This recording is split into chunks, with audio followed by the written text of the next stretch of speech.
नमस्कार दोस्तों, स्वागत है आपका आपके इस अपने चैनल देसी न्यूज़ में। आज हम बात करेंगे तीन कृषि कानून को, जो कि सरकार ने उसको वापस लेने का फैसला करा है।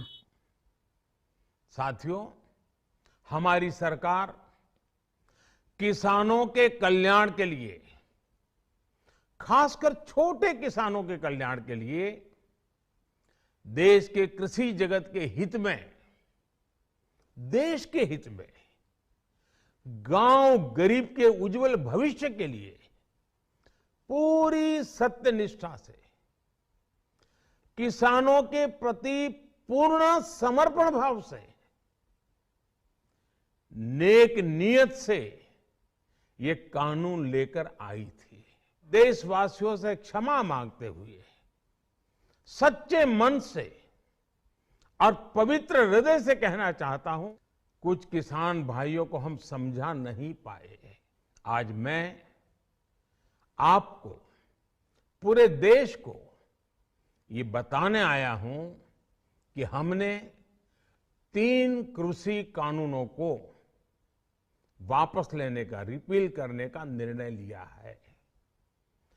अपने सभी आंदोलनरत किसान साथियों से आग्रह कर रहा हूं, आज गुरु पर्व का पवित्र दिन है। अब आप अपने अपने घर लौटे, अपने खेत में लौटे, अपने परिवार के बीच लौटे। आइए एक नई शुरुआत करते हैं, नए सिरे से आगे बढ़ते हैं। इन शॉर्ट्स में आपको छोटा मोटा आंदोलन ये बता देता हूं कि ये कानून क्या थे। बेसिकली ये जो है कानून जो है किसानों को एक्सप्लॉइट करने के लिए थे। कॉरपोरेट कंपनियां किसानों का शोषण करती, जिससे इनहल किसानों को ही नुकसान होता। आज़ाद भारत के बाद शायद कृषि क्षेत्र में सबसे बड़ा ये कानून था, हरित क्रांति के बाद। पर जैसे कि आपको मैं छोटा उदाहरण दे दूँ, फॉर एग्ज़ाम्पल, कि अब जो है कॉर्पोरेट कंपनियां हैं वो एपीएमसी मंडी के बाहर भी अगर फसल खरीदती हैं तो उनको नो टैक्स देना होगा। तो कंपनियां टैक्स बचाने के लिए एपीएमसी मंडी के बाहर खरीदेंगी। कंपनियां अपना फ़ायदा देखेंगी, इससे चीज़ों के रेट भी ऊपर जाएंगे और किसान भी परेशान होगा, जनता भी परेशान होगी, क्योंकि वो सिर्फ अपना मुनाफा देखेंगी। तो मेरे हिसाब से कृषि क्षेत्र को कभी भी सरकार को प्राइवेटाइज़ नहीं करना चाहिए, इसको अपने हाथ में नियंत्रण में रखना चाहिए।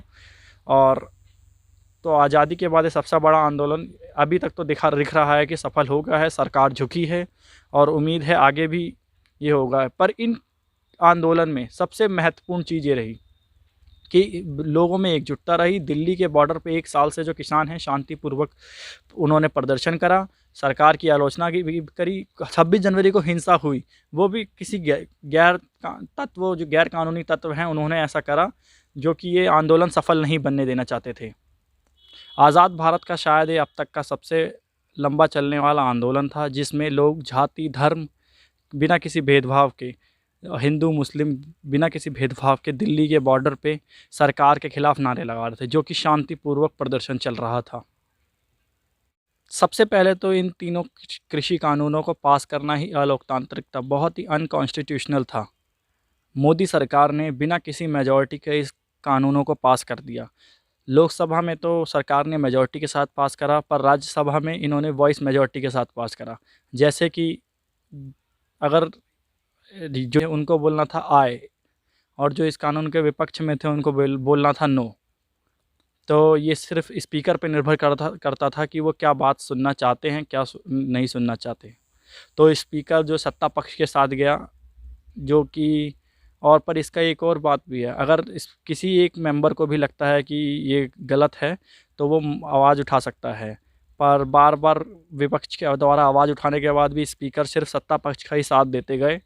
और डेरेक ओब्रायन ने इसी गुस्से में आके, सभापति थे, उनके सामने संसद की रूल बुक फाड़ दी, जो कि भी अलोकतांत्रिक था। मैं इसकी निंदा करता हूं और आलोचना करता हूं।